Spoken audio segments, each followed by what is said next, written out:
اساتذہ کرام، آج ہم نے بچوں کو ایک نئے حرف سے متعارف کروایا، حمزہ۔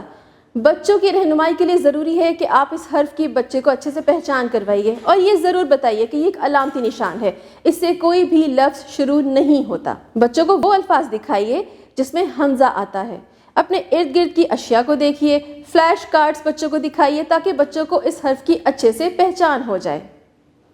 اس کے علاوہ قاعدے کو کھولیے، اسٹیم ایجوکیشن کی سرگرمیاں لازمی کروائیے۔ پری رائٹنگ سکلز کے لیے بچوں کو ہوا میں لکھنا سکھائیے، ریت پہ لکھنا سکھائیے، پینسل پکڑنے کی مشق ضرور کروائیے۔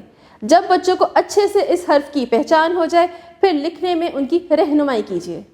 سائنسدان میں بچوں کو گائے کا تعارف کروائیے اور بتائیے کہ گائے کا دودھ بہت طاقتور ہوتا ہے۔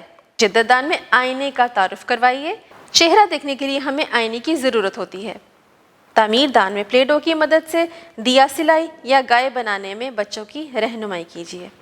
رنگ دان میں اوپر دیے گئے گائے کے خاکے میں رنگ بھروائیے۔ ریاضی دان میں اپنے ارد گرد موجود حرف حمزہ سے بننے والے الفاظ تلاش کرنے اور گننے میں بچوں کی رہنمائی کیجیے۔